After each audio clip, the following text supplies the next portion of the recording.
दादा को हम इंग्लिश में ग्रैंडफादर कहते हैं, तो फिर हम परदादा को इंग्लिश में क्या कहते हैं? पिता के लिए हम इंग्लिश में फादर वर्ड का यूज करते हैं, तो फिर काका के लिए हम इंग्लिश में किस वर्ड का इस्तेमाल करते हैं?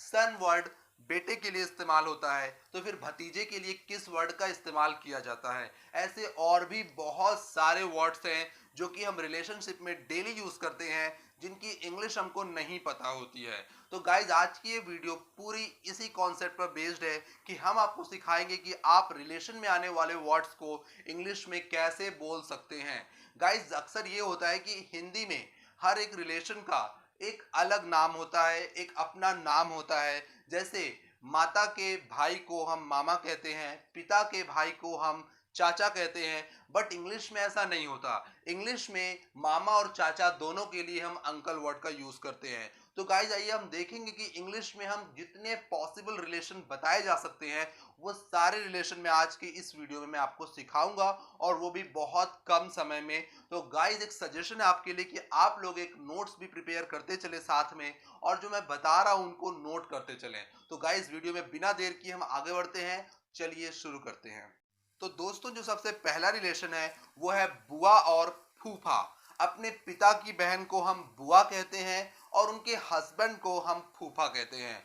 बुआ के लिए इंग्लिश वर्ड है पैट्रियार्कल आंटी, और फूफा के लिए इंग्लिश वर्ड है पैट्रियार्कल अंकल। यानी बुआ को कहोगे आप पैट्रियार्कल आंटी, और फूफा को कहोगे पैट्रियार्कल अंकल। अब आते हैं अपने दूसरे रिलेशन की तरफ। जो हमारा अगला रिलेशन है वो है मौसी और मौसा। अपनी माता की बहन को हम मौसी कहते हैं और मौसी के हस्बैंड को मौसा कहते हैं। तो मौसी को इंग्लिश में कहते हैं मैट्रियार्की आंटी, मैट्रियार्की आंटी। और मौसा को इंग्लिश में कहते हैं मैट्रियार्की अंकल। तो मौसी के लिए मैट्रियार्की आंटी और मौसा के लिए मैट्रियार्की अंकल। अगला आता है चाची और चाचा। चाची चाचा जनरली अपने पिता के भाई को आप चाचा कहते हैं और उनकी वाइफ को आप चाची कहते हैं। चाची को इंग्लिश में कहते हैं पैटर्नल आंटी और चाचा को पैटर्नल अंकल। चाची के लिए पैटर्नल आंटी और चाचा के लिए पैटर्नल अंकल। अब जो अगला रिलेशन है वह है मामी और मामा। जनरली अपनी माता के भाई को आप मामा कहते हो और उनकी वाइफ को आप मामी कहते हो। मामा को इंग्लिश में कहते हैं मैटरनल अंकल और मामी को मैटरनल आंटी। अब आते हैं ताई और ताऊ, जिसे हम कहते हैं बड़ी पापा और बड़ी मम्मी। तो ताई ताऊ अपने पिता के जो बड़े भाई होते हैं, उस बड़े भाई को हम ताऊ कहते हैं और उनकी वाइफ को हम ताई कहते हैं। ताई ताई और ताऊ के लिए इंग्लिश में थोड़ा डिफरेंट वर्ड यूज होता है। आप ताऊ को इंग्लिश में कहते हैं पैटर्नल एल्डर फादर और ताई को इंग्लिश में कहते हैं पैटर्नल एल्डर मदर। दोस्तों, जो हमारा अगला रिलेशन है वो है जेठानी और देवरानी। आइए समझते हैं ये जेठानी और देवरानी होता क्या है। गाइस, जो आपकी ताई जी हैं वो आपकी माता की जेठानी लगेंगी, और जो आपकी चाची हैं वो आपकी माता की देवरानी लगती हैं। अब जेठानी के लिए इंग्लिश में कौन सा वर्ड यूज होता है और देवरानी के लिए कौन सा यूज होता है, देखते हैं। गाइस, जेठानी को इंग्लिश में कहते हैं Elder sister in law, Elder sister in law, और देवरानी को इंग्लिश में कहते हैं यंगर सिस्टर इन लॉ। अब जो हमारा अगला रिलेशन है वो है साढ़ू। साढ़ू वर्ड गाइस यूज होता है जनरली रिलेशन में बताने के लिए, आपने भी कई बार सुना होगा। साढ़ू क्या होता है? देखिए गाइस, जो आपकी माता है और आपकी जो मौसी है, उन दोनों के हस्बैंड आपस में साढ़ू कहलाते हैं। यानी दो दो जो सगी बहनें होती हैं, उनके जो हस्बैंड होते हैं, वो दोनों हस्बैंड एक दूसरे के साढ़ू कहलाते हैं। साढ़ू साढ़ू को हम इंग्लिश में बोलते हैं sister brother in law. Sister brother in law word use होता है साढ़ू के लिए। अगला वर्ड है जो या रिलेशन है वो है बिचौलिए का। गाइस, जो बिचौलिया होता है वो रिश्ते जोड़ने का काम करता है। यानी ये आपके लिए रिश्ते लाता है, आपके रिश्ते बाहर तक ले जाता है, शादियां कराता है, ये होता है बिचौली। और बिचौली को इंग्लिश में कहते हैं रिलेशन मेकर। रिलेशन मेकर इसका मतलब होता है बिचौलिया। तो जो हमारा अगला रिलेशन है वो है मंगेतर। मंगेतर को इंग्लिश में कहते हैं फियोंसे। फियोंसे का मतलब होता है मंगेतर, लेकिन कई बार हम डायरेक्ट मंगेतर ना बोलकर हम बोलते हैं होने वाली वाइफ या फिर होने वाला हस्बैंड, होने वाले मामी, होने वाली चाची। तो ये जो होने वाली वर्ड है उसके लिए इंग्लिश में वुड बी का यूज होता है, वुड बी। तो अगर आपको कहना है कि ये मेरी होने वाली धर्म पत्नी है तो आप बोलेंगे she is my would be wife. वह मेरा होने वाला पति है तो आप इसे बोलेंगे he is my would be husband. वो मेरी होने वाली मामी है, she is my would be maternal aunty. तो इस तरह से आप वुड बी का यूज कर सकते हैं होने वाला के लिए, पर जनरली यूज होता है मंगेतर का, फियांसे। तो अब देखते हैं गाइस जो हमारा अगला रिलेशन है। सो दोस्तों जो हमारा अगला रिलेशन है वो है जीजा और बहनोई का। लड़कियां उन्हें जीजा कहती हैं और लड़के उन्हें अपना बहनोई कहते हैं। मान लीजिए आपकी कोई बड़ी बहन की शादी हुई तो उसके जो हस्बैंड होंगे वो आपकी बहनों के जीजा लगेंगे और आप और आपके भाई के वो बहनोई लगेंगे। दोनों ही वर्ड सेम है बट जेंडर के हिसाब से लोग इन्हें अलग अलग नाम से बुलाते हैं। लड़कियां उन्हें जीजा कहती हैं तो लड़के उन्हें अपना बहनोई कहते हैं। और इन दोनों के लिए एक सिंपल सा वर्ड यूज होता है ब्रदर इन लॉ का, यानी अपने जीजा या बहनोई को ब्रदर इन लॉ कहकर बुलाते हैं, ब्रदर इन लॉ। अब हम आते हैं अपना दूसरा रिलेशन देखते हैं।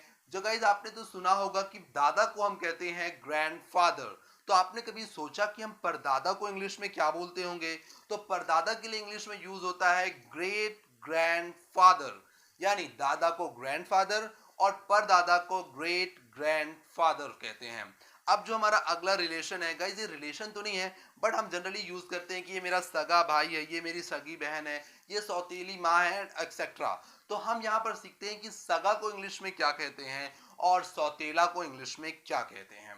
तो सगा को हम इंग्लिश में कहते हैं इन ब्लड। जी हाँ गाइस, यहाँ इन ब्लड वर्ड का यूज होता है। अगर मुझे कहना हो कि वह मेरा सगा भाई है तो मैं इंग्लिश में बोलूंगा he is my brother in blood. वो मेरी सगी माँ है, she is my mother in blood. But अगर मेरे को वहीं पर कहना हो सौतेला भाई तो मैं कहूंगा he is my step brother. हाँ गाइज, आप सौतेला को इंग्लिश में स्टेप बोलते हैं, स्टेप यानी सौतेला, सौतेली माँ, she is my step mother. तो गाइज देखते हैं आप लोग, स्टेप हमेशा उस वर्ड के पहले लगता है और इन ब्लड हमेशा उस वर्ड के बाद लगता है। जैसे वह मेरा सगा भाई है, he is my brother in blood. अगर मुझे कहना हो वह मेरा सौतेला भाई हो, he is my step brother. तो यहाँ आप देख सकते हैं मैंने इन ब्लड को बाद में लगाया और स्टेप को उससे पहले लगाया। चलिए गाइज हम अपना अगला रिलेशन देखते हैं। सो गाइज जो हमारा अगला रिलेशन है वो है ससुराल वाले। आपने कई बार बोला होगा या फिर किसी दूसरे के मुंह से सुना होगा कि वे मेरे ससुराल वाले हैं या ससुराल वाले आए हैं, या बहुत सारे वर्ड बन जाते हैं ससुराल वाले से रिलेटेड। ससुराल वाले को हम इंग्लिश में कहते हैं इन लॉरेंस। इन लॉरेंस, इन लॉरेंस का मतलब होता है ससुराल वाले। तो अगर आपको कहना हो कि वे मेरे ससुराल वाले हैं तो आप कहोगे they are my in laws, they are my in laws. अगला ससुराल। ससुराल को हम इंग्लिश में क्या बोल सकते हैं? तो ससुराल को हम इंग्लिश में बोलते हैं इन लॉ हाउस। ससुराल को हम इंग्लिश में कहते हैं इन लॉ हाउस। तो अगर आपको बोलना है ससुर को इंग्लिश में क्या कहते हैं? Father in law. सास को मदर इन लॉ। तो इस तरह से आप लोग यहाँ पर ससुराल से रिलेटेड वर्ड को भी इंग्लिश में बोल सकते हैं। अगला जो हमारा वर्ड है वो है मायका। मायका होता क्या है? तो गाइज अगर आप किसी लड़की की शादी करते हो तो उस लड़की का खुद का घर उसका मायका होता है और आपका खुद का घर आपका मायका होता है। तो उस मायके को इंग्लिश में हम क्या कहते हैं? तो मायका वर्ड को हम इंग्लिश में कहते हैं मैटरनल होम। मैटरनल होम का मतलब होता है मायका। अब यहाँ पर हम देखते हैं परिवार। परिवार वर्ड का मतलब तो हम सभी जानते हैं, परिवार का मतलब होता है फैमिली। फैमिली को कहते हैं परिवार। पर कभी खानदान को सोचा? खानदान को हम इंग्लिश में क्या कहते हैं कि वे इस खानदान का है, हमारे खानदान में ऐसा नहीं होता है एक्सेट्रा बोली जाती है बातें। तो आप खानदान को इंग्लिश में कहते हैं ब्रीड। ब्रीड का मतलब होता है खानदान। तो ये थे कुछ वर्ड्स जिनको गाइज आप डेली लाइफ में रिलेशन बताने के लिए यूज करते हैं। एक जो और वर्ड है ये कोई रिलेशन नहीं है पर जनरली यूज होता है कि अगर किसी लड़के की किसी लड़की से शादी नहीं हुई है और वो जबरदस्ती उसे घर में रह रही है तो उसके लिए वर्ड यूज होता है स्लट का। स्लट, स्लट का मतलब होता है कि ऐसी लड़की जिसकी शादी तो नहीं हुई पर वो किसी लड़के के साथ रहती है तो उसके लिए स्लट वर्ड का यूज होता है। सो गाइज ये थी कंप्लीट वीडियो जहां मैंने आपको सिखाया कि आप किस तरह से रिलेशन में आने वाले सभी लोगों को इंग्लिश में बुला सकते हो, इंग्लिश में बोल सकते हो। गाइज ये बहुत छोटी सी वीडियो थी बट ये बहुत बेसिक वीडियो है, ये बहुत लोगों को नहीं पता होता है जो मैंने आपको अभी बता दिया। तो गाइज इन्हें आप नोट कर लें और इन्हें अपने डेली लाइफ में खूब प्रैक्टिस करें, बिकॉज बिना प्रैक्टिस के ये सब आपकी डेली लाइफ में नहीं आने वाले हैं। तो गाइज आज की वीडियो में सिर्फ इतना ही। अब हम मिलेंगे अगली वीडियो में एक नए और बेहतरीन कंटेंट के साथ। तब तक के लिए आपको गुड बाय। और जाने से पहले मेरे चैनल को सब्सक्राइब कर लें नीचे दिए रेड बटन को प्रेस करके, साथ ही साथ उस बेल आइकन को भी प्रेस कर दें ताकि मेरे सारे लेटेस्ट वीडियो के नोटिफिकेशन आपको सबसे पहले मिले। तो guys till then take care and bye bye.